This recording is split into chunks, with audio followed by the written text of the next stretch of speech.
Hey, this is Rebecca Dirks for PremierGuitar.com. We are here checking out the Hives gear before the show here in Chicago, talking with Nicholaus. You've got some tellies here. You want to tell us what your kind of main guitar is? This has been my main guitar, a Telecustom. This has been my main guitar for maybe, I don't know, a couple of years, I think. What year is it? This is the one that I play mostly. I don't really know. I don't really know too much. I mean, you can probably read it from there, but it's usually Pelle buys my guitars, and then I buy them off of him because he's more into guitars than I am. But this one sounds really great. It's got like a hot pickup and all that, and it's good wood and all, and it sounds great. I mean, they get thrown around and busted, but this one is the one that I kind of been considering my favorite over the past, I guess, couple of years. And then I have this one, which is a custom Telecaster, and this is just like a new one. But this one actually sounds really good and all, and works well. They're supposed to be like guitars that kind of stand the I mean, we've run over one of my guitars with a van once, and it's like, and they still kind of just plays. You know? So I have a bunch of these, but like this type of black Tele with a white. But this one is a newer one. I have ones that are like built from like 60s parts, and I have some parts that are like from other things as well. I noticed there was a wire running through on that one. Is that something special, or? That could be something special. That's stuff that Frederick does with my guitar. Frederick, my roadie, he takes care of my stuff. So it's like. I can ask him particularly. Some of these are like guitars that I don't normally use. Like, I mean, this one I fly with, but these ones are like tour guitars. Okay. So these ones are here in the U.S., and then I have I have 4 other guitars. Then I mean I have more guitars than that, but it's like I have basically 2 with each backline, and we have 3 backlines sort of touring around. So these are the US ones, and this one I don't think I use enough. This is my custom guitar. Wow. That was once that was built by a friend of mine in Sweden in like 2002 or something. We just put a new pickup on there, and I haven't tried it yet. I got this pickup from Lace, and I haven't tried it yet, but it's this is the Arson, as you can see. Built by D. Sundberg in favor of the hands of Nicholaus Arson. So, yep. So it's supposed to be like a cross between it has a routed in like a tone chamber, so it's a hollow here. I wanted it to be like a Tele guitar that looks sort of like a cross between a Tele and a Firebird.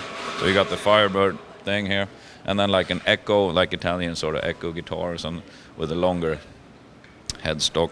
And then I wanted it to have sort of a tone that would die fast, like I didn't want sustain or anything in. So we had this tone chamber routed into it. With the 2 tellies, you have one that has the humbucker in the neck and the other has a single coil. Do you prefer using the one with the humbucker then? Yeah, I do, but I never really used the neck pickup on any of our songs. Yeah. So it doesn't really matter too much. No, it doesn't really matter. I mean, I don't even think, there's not even a switch anymore here, and all the buttons are kind of falling off and stuff, but it's... So yeah, I mean, for now, I think I'm only using this one. Nice. All right, cool. So those are the 3 that you're using here on the U.S. tour. Yeah. And it's always Teles, pretty much. Like, I don't have any other guitars. Like, it's always Teles, because any other guitar feels weirder on my neck. Like. All right. And what kind of strings are you using? I think we're all using the Darius, maybe. Do you know what gauges?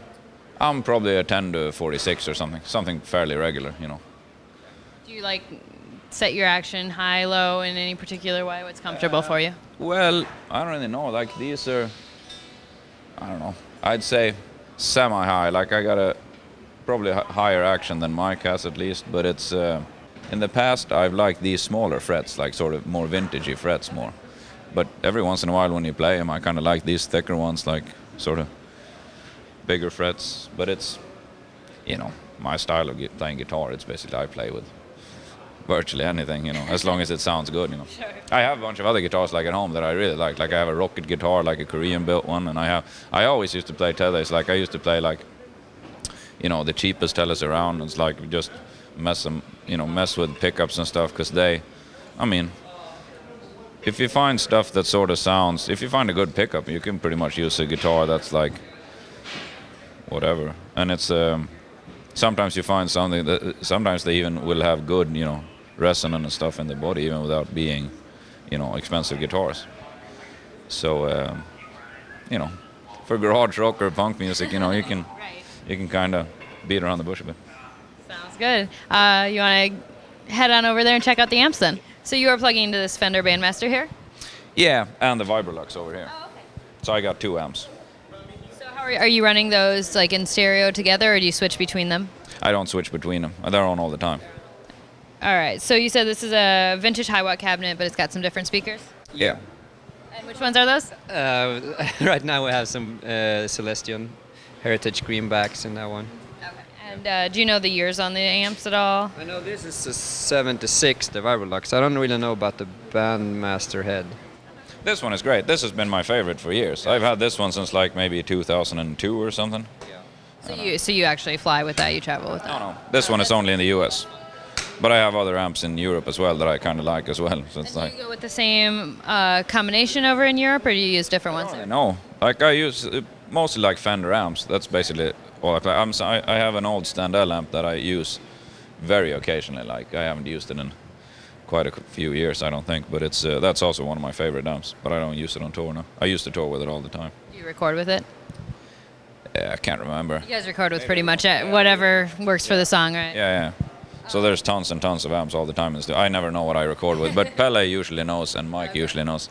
So between the, I guess, 4 of us, me knowing less than the other guys, we can figure most things out. All right. Yeah. So how do you have these kind of set up so that they work together? Are you going for, say the highs out of one and mids and lows out of the other? Like a little bit of a clean, like they just sound different. And usually I've had a bit of a cleaner sound coming out of the one of them, and then sort of a more distorted one coming out of the one. But it all depends too. Like if we're doing smaller shows, then sometimes, like if we're doing bigger shows like this, then maybe some of them is good for volume for me, so I can hear them properly. And sometimes if there's too much volume coming out of it, like then I just turn them down, and then you get a different sound. So it's a little bit of both. Like sometimes we put them facing the other way, and sometimes we put them way off on the side, and sometimes we put them so someone else in the band can hear them. So it all depends. Like it's there's not a real idea to it, or at least nothing that's been, set in stone. It's all just whatever feels good at the time. And you've got a handful of pedals that you use as well. You want to talk about these? Not use. I only have these 4 pedals in my rig, and I don't use this one. Okay. Not now. So what were you using it for? I was only using it for a song called Yeah that we covered. So and then we put that thing on there, but now we don't play that song anymore. So it's like, but it's these are really the only ones that I used to use was like a digital delay that I would use for certain songs, like sort of get sort of like a fake rockabilly kind of slapback echo. So that's what I use this one for, and I use it for like a solo on, say, Take Back the Toys or stuff like that. And sometimes like I have a song called Bigger Hole to Fill as well, and I use it on that. So, I can do these sort of stuff like that. And then this dynamic wah is only for Hate I Told You So, like the intro part. It goes bow, bow, bow, bow, bow. Originally I used an envelope filter for that one, like the green ones, but these Boss pedals, they stand me stomping on them better. So it's like I've been using this one instead. And then this one is just my fuzz pedal that I use. This has been my favorite fuzz pedal because it sounds. It doesn't just interfere with the distortion; it also interferes sort of with the key. So it's kind of like, which is pretty cool. So you're using that quite a bit. Well, yeah, every once in a while. Like I use it for sort of. I don't use them a lot. Like I mostly just use like whatever I have plugged in here, but it's like if I do like songs where I play kind of one string, like Midnight Shifter, or like some distorted parts on like Tick Tick Boom, I use this one as well. But I don't use it a whole lot either. Mostly just like the regular guitar sound. So in general, what we're looking at is a telly into these 2 Fenders for most of the show. Yeah, I mean what it really could be, and what I usually just used to do was like one of these like smaller amps, and then straight through the digital delay, and then just play it like that. And then I've added on these and this one not using. So it's like, I mean, it could just be the one amp and then just this one. That's really my rig, sort of. All right. Well, thank you very much for taking some time to show it to us. Yeah, thank you very much. All right, thanks a lot. All right, so now we're here with Vigilante, and you have a couple cool guitars here. You want to tell us about the Epiphone first? Yeah, that's, I guess that's my main guitar. Okay. I've been playing that. I actually bought it in Chicago many years ago. So you bought it here, and we're back here. It's back again. back home. Now I had this guitar for a long time, and I pretty much played all the shows since I bought it. It's the 1959 Epiphone Corny. And they're hard to find. I've managed to find a couple of more, but they're really hard to find. I don't think they made a lot of them back then. And is everything just stock here in it? Yeah, it's maybe this has changed, but when I bought it, it was like new. It's like mint. You did all of this. I'm sorry, but I did. It's That's good. holes in the guitar. Yeah, you must strum real hard. Huh? Yeah. But no, that's my main guitar, my favorite guitar. So what is it about the tone of these that you like so much? Well, first, I guess it's mostly the look. Yeah. And I like the sound too. It's just good rock and roll guitar. Well, you have another good rock and roll guitar over there. Obviously, the always recognizable Flying V. Yeah, I think we have 3 or 4 backlines traveling around. So I usually just take the Epiphone with me, and then I have 1 or 2 extra guitars in every backline, and that's just the regular V. It's been around too. It's been broken a couple of times. Throw it around. Split right down the middle. Yeah. But it's good though. You just glue it back together and it works fine. Alright. I changed out the pickup. I think there are lollers in here. But other than that, it's just the regular, like a 90s V. And are you favoring just like the bridge pickup on this, or you go between them both? Oh, usually I play, when I use this guitar, I mostly play the neck pickup actually. So you switch pretty equally between them, or are you mostly on the Epiphone during the set? Mostly on the Epiphones, and then a few songs where I need this pickup, I just switch guitars. And what kind of strings are you using? It's the Dario 12s, 1250, 54 maybe? Play some heavy strings. Yeah. Well, Is it just kind of for your playing technique, or is there something tonally with the 12s? I think it sounds better the heavier strings you have, more more attack and more. I like it, and also you get used to it, and then you just move up. If you're playing a lot. Cool. Well, let's check out the amps you're plugging into. All right. So over here, you're using 2 amps as well. You want to tell us about the Divided by 13? Yeah, it's an amp I found out many years ago, and I tried it in a music store, and I thought it sounded great. So I have a divided by in every backline we have, and I guess that's my main amp. And this is the 100-watt head, but I usually use the 37, what's it called, FTR 37 or something like that. And this is just 4x12, but I usually use maybe 2x12s as well. It's just whatever I have ready. Do you know what speakers are in these, or do you have speakers that you prefer? No, it's the Heritage Greenbacks, I think. Yeah. What's going on here with the silver? With the silver? No, but all these, like the Epiphone I use, it's very sensitive towards lining rigs and stuff like that. And the amp is by itself really picks up everything. So it's just I think it's in here or everywhere in the back. Like if you film this other side, I think it's everywhere. Oh, okay. So it's just shielding. Yeah, just to screen off the. Basically shielding the electronics from interference. You're using that in conjunction with this Vibro King? Yeah. Are those on together? Yeah, all at the same time. I always have a Vibro King too. I love those amps, and it's a good match. I usually have a little bit of cleaner sound in the Vibro King to get some more notes out there. It's just a good amp. The Divide by 13 has more of an overdriven. Yeah, a little. I mean, it's kind of the same, but this is I guess it has more. It's a bit clearer in the tones, I guess. But together it's a good match. I like it. Oh, and you're not using the reverb on this one?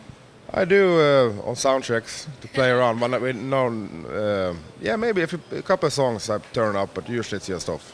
Yeah. Which songs do you know? Which songs you would crank it up for? We have a called The Stomp. It's an instrumental song, and we don't play it that much. But yeah. Well, let's check out the couple of pedals you've got here. The Switch Hazel, which is divided by 13 as well, and it's just a booster and sometimes if I only have one amp for TV or something, I can plug in 2 channels in the same amp and stuff like that. And then it goes through the Vigilante, which is a New York company that was called Frantone. I think they stopped making pedals now, but they did some really good pedals for a while, and they built that model for me. What does it do? It's just a tremolo, pretty much. And I just want, it's just the curve is it's a straight curve on and off, and I just wanted one knob to control the speed. So that's been with me for a long time as well. I have a couple of those. And then the Fuzz Factory, which is my favorite, I guess. I've been using Fuzz Factories since they came out. I love them. It's the best fuzz pedal in the world. And then we have a Swedish pedal, the Mad Professor. It's Björn Juhl. He makes some really, really, really good pedals. And this is just like a delay. And how do you kind of keep that set? Kind of a short, just like a slapback, 50s slapback. But sometimes I play around with it too. It's different. And then the Pog to do fucked up sounds, I guess. Are you using that pretty regularly, or just when you feel like it? No, I feel it pretty regularly. I mostly use it as just like a couple of octave to get an octave down or something, or just to make noise. Are there specific songs you kick it on for? Yeah, Go Right Ahead. I use it to imitate the saxophone. And My Time Is Coming, I use it to make it sound like the organ, pretty much. Nice. Yeah. Awesome. Well, I think that pretty much covers it. Anything that I missed? Any tone secrets you've got hiding back here? No, I mean, if I would choose, I would just have a small amp and plug it straight in. But Yeah. this is just what I need to make stuff happen. But no fancy stuff. Just anything that works is fine. Well, thank you very much for taking some time to show us around. Nice to meet you. This is Rebecca Dirks for PremierGuitar.com.